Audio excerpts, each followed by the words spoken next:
수요 말씀 기도회 2022년 7월 6일 오늘 함께 기독교 핵심 진리 공부를 하도록 하겠습니다. 오늘은 제 8부입니다. 교회와 성례전. 이제 조직 신학에서는 교회론이라고 합니다. 사도들 그리고 교회에 대해서 이제 교회 처음 시작이 사도들에 의해서 교회가 시작되었고 이제 교회가 무엇인지 공부하는 그런 교리 공부 시간이 되겠습니다. 사도들에 대한 성경 말씀은 로마서 1장 1절 6절 우리 말씀을 읽을 때는 같이 읽겠습니다. 예수 그리스도의 종 바울은 사도로 부르심을 받아 하나님의 복음을 위하여 택정함을 입었으니 항상 로마서뿐만 아니라 바울 서신에는 사도 바울 자신이 자기가 사도로 부름받았다라는 것에 대해서 먼저 이렇게 밝히고 있습니다. 하나님의 복음을 위해서 선택함을 받았다는 것이죠. 로마서 11장 13절 내가 이방인인 너희에게 말하노라 내가 이방인의 사도인 만큼 내 직분을 영광스럽게 여기노라. 이제 바울 사도는 이방인의 사도라 그렇게 부릅니다. 베드로는 유대인의 사도, 바울은 이방인의 사도. 고린도전서 9장 1절 내가 자유자가 아니냐 내가 사도가 아니냐 예수 우리 주를 보지 못하였느냐. 이게 바울은 자기가 사도인 것을 밝히고 있습니다. 고린도전서 15장 9절 나는 사도 중에 지극히 작은 자라. 이 9장에서는 바울이 이제 사도가 되려면 두 가지가 필요한데 예수님을 직접 본 사람이라든지 부활을 목도한 사람이라든지 이제 그런 두 가지 요건이 필요합니다. 이 9장에서는 다메섹 도상에서 예수님 부활의 주님을 바울이 직접 보았다고 이렇게 밝히고 있죠. 그리고 고린도서 15장은 부활장이죠. 그러니까 부활의 주님을 나도 보았다. 나는 사도 중에 지극히 작은 자, 저들 위대하다고 하는 사도들뿐만 아니라 지극히 작은 나 바울에게도 하나님 부활의 주님을 내가 목도하였다. 그걸 밝히고 있는 것입니다. 이제 교회가 시작할 때 하나님이 사도들을 부르셔서 교회를 시작해 하셨습니다. 이제 교회에 관한 성경 말씀을 읽어보면 고린도서 12장 12절 14절 몸은 하나인데 많은 지체가 있고 또 몸의 지체가 많으나 한 몸인가 같이 그리스도도 그러하니라 그랬습니다. 그리스도 교회가 이제 몸으로 되어 있죠. 그리고 몸에 지체가 있는 것처럼 그리스도도 그러하다. 에베소서 4장 1절 6절 몸이 하나이요 성령이 하나이니 이와 같이 너희가 부르심의 한 소망 안에서 부르심을 입었느니라. 주도 하나이요 믿음도 하나이요 세례도 하나이요 하나님도 하나이시다. 이제 교회는 하나라고 하는 그런 이제 성경 근거 기절이 되겠습니다. 골로새서 1장 18절 교회론에 대한 유명한 구절이 됩니다. 그는 몸인 교회의 머리라. 예수 그리스도가 교회의 머리다라는 말씀입니다. 사도들에 대한 그 교리를 좀 더 공부하면 이 아포스톨, 영어는 아포스톨이죠. 물론 헬라어에서 나왔습니다. 아포스톨레스. 그래서 이제 앞으로 보냄받은 자, 아포라는 말이 우리 한국말의 앞으로라는 말하고 이제 서로 같다고 하는데 아포, 앞서 보낸 자. 그래서 보냄받은 자입니다. 예수님을 따르던 12 제자는 배우는 자였습니다. 근데 나중에 제자들이 사도로 이제 부르심 받고 보냄을 받죠. 그래서 12 사도가 되는데 그들을 보내심을 받은 자라 그렇게 부릅니다. 성경에서. 그래서 제자와 사도는 엄격하게 구분이 됩니다. 제자는 이제 배우는 데까지, 사도는 그것을 받아 이제 배운 것을 전하기 위해서 보냄받은 자까지 나가게 되는 거죠. 여기 또 사도는 보내신 자를 대신해서 말할 권위를 위임받는다. 위임받은 자죠. 그러니까 한 나라의 그 위임장을 가지고 다른 나라의 대사관의 대사로 임명을 받았다 그러면 그 나라의 권위를 이제 가지고 이제 대사관에서 일을 보게 되는 것이 엠베서더라고 할 수가 있습니다. 보냄받은 자. 그처럼 우리 아들 예수님은 하늘 아버지께서 보내셨고 예수님이 요한복음에 보면 늘 나를 보내시니 그렇게 예수님은 자신을 말씀하고 있습니다. 아버지께서 나를 보내셨다 그랬어요. 그리고 그렇게 아버지께서 보내셨기 때문에 그가 맡기신 권위로 말을 했습니다. 그러면 예수님이 하신 말씀은 하나님이 맡겨주신 말씀을 전하는 것이죠. 그러니까 우리가 예수님을 거부하는 것은 그를 보내신 하나님 아버지를 거부하는 것이 되고 마는 것이죠. 우리가 여기서 실패해서는 안 됩니다.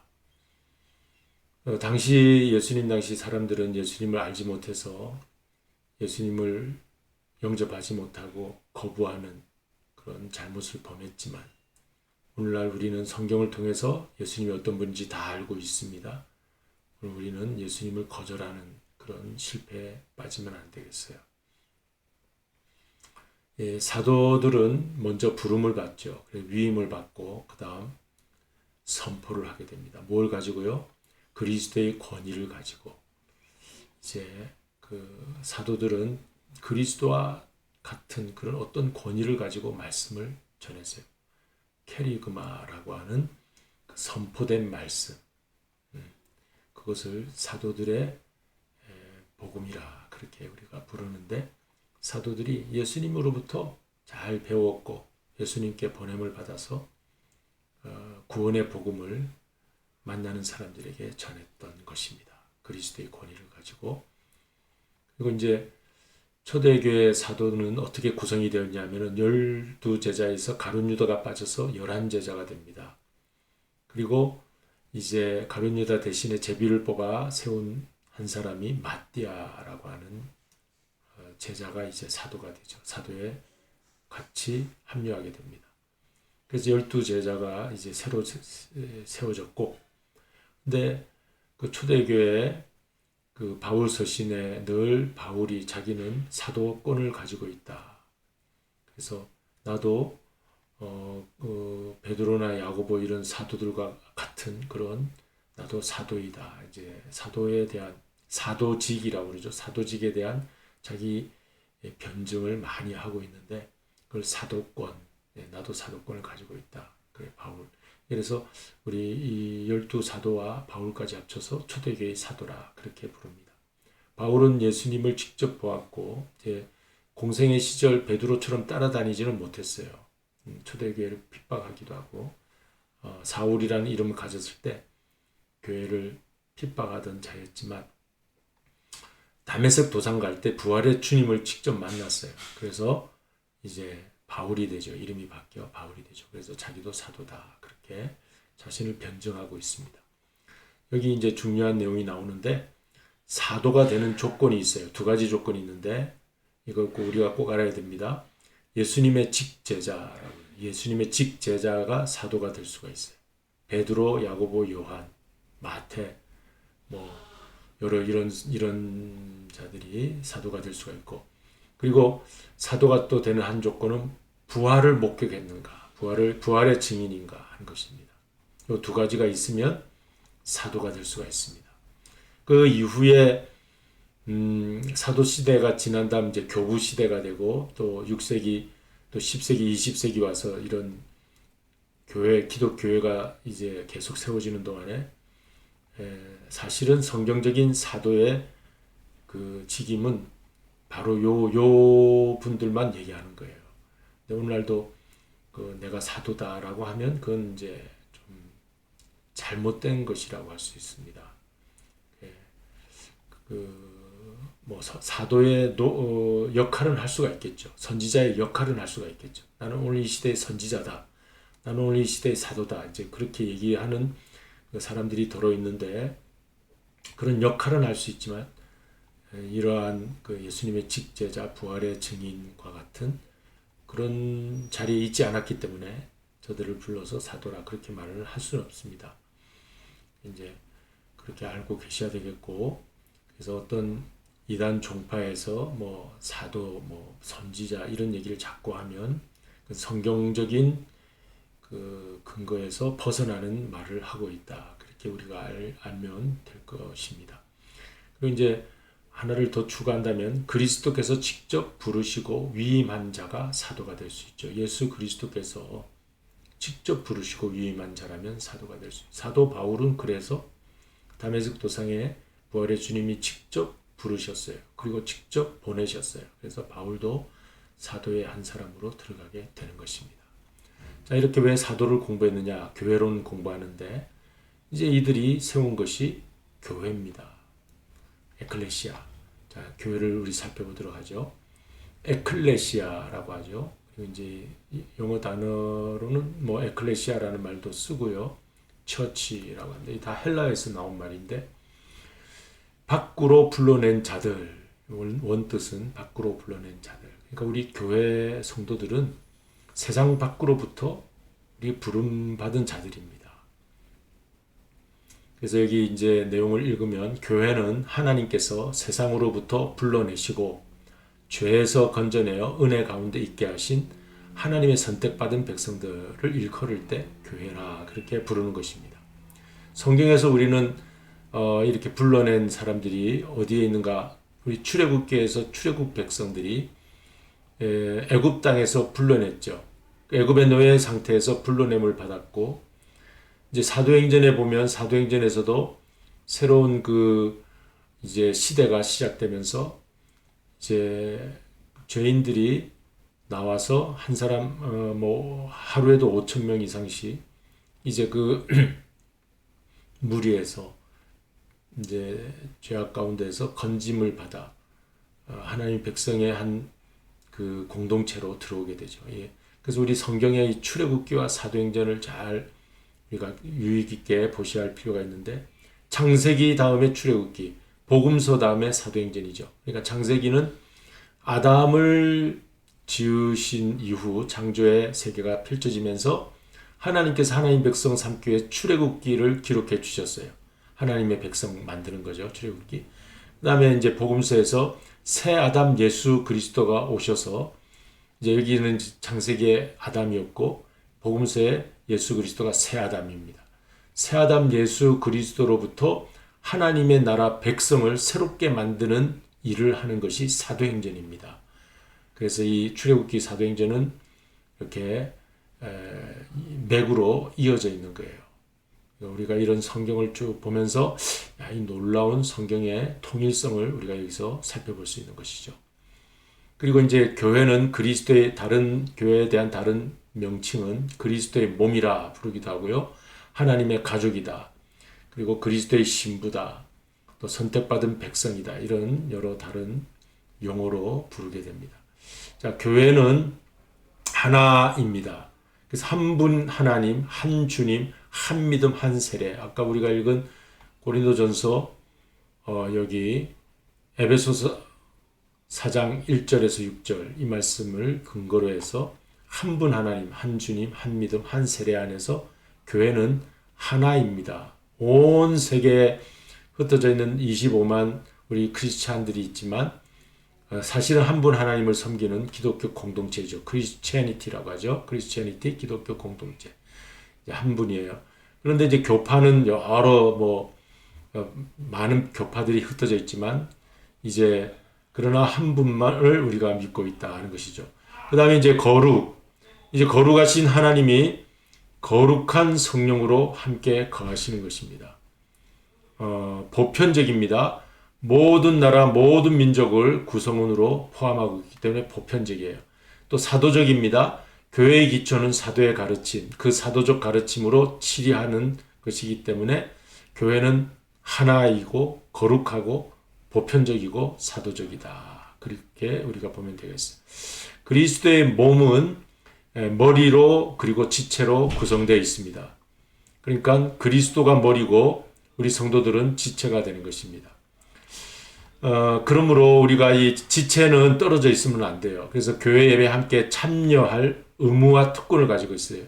만약 몸 따로, 머리 따로, 손 따로, 다리 따로, 발 따로 하면은 안 되죠. 한 몸을 이루어서 아름답게 우리가 이렇게 서로 연결되어 있어야 되죠. 유기체적으로.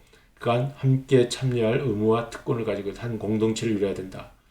그리고 더 나아가 그 교회의 사명의 증인으로 동참해야 됩니다. 책임이 있죠. 의무, 특권 이런 것이 있다면 책임이 있어요. 그러니까 이 교회를 이러한 세계 보편적인 하나 된 거룩한 하나님의 교회를 온 세계 인류에게 전해야 될 책임이 있다. 여기까지 교회론을 우리가 공부했고 다음 주, 그 다음 주까지 이제 두 번 더 교회론 공부하도록 그렇게 하겠습니다. 교회에 대한 우리 복음성가 듣겠습니다.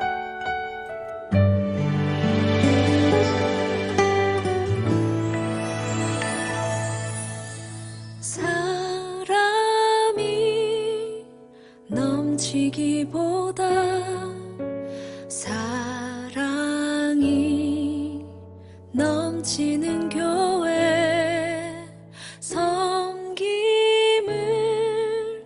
원하기보다 섬김의 기쁨 알아가는 교회, 세상이 주목하기보다 주님이 주목하는 교회, 화려한 겉모습보다 중심이 주를 향한 교회, 주님이 피로 사신 아름다운 교회, 서로를 사랑함으로 하나 되는 교회, 주님이 머리 되신 거룩한 교회, 우리 함께 만들어 가요.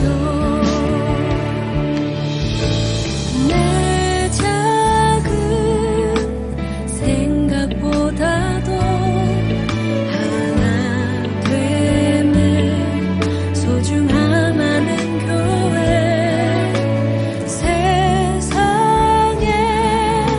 알려지기보다 서로가 서로를 깊이 아는 교회, 주님이 피로 사신 아름다운 교회, 서로를 사랑함으로 하나 되는 교회, 주님이 머리 되신 거룩한 교회, 우리 함께 만들어 가요.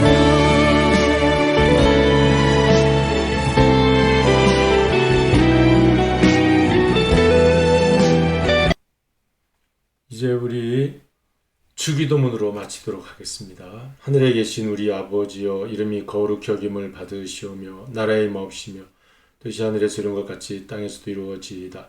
오늘날 우리에게 일용할 양식을 주옵시고 우리가 우리에게 죄 지은 자를 사하여 준 것 같이 우리 죄를 사하여 주옵시고 우리를 시험에 들게 하지 마옵시며 다만 악에서 구하옵소서. 내게 나라와 권세와 영광이 아버지께 영원히 있사옵나이다. 아멘.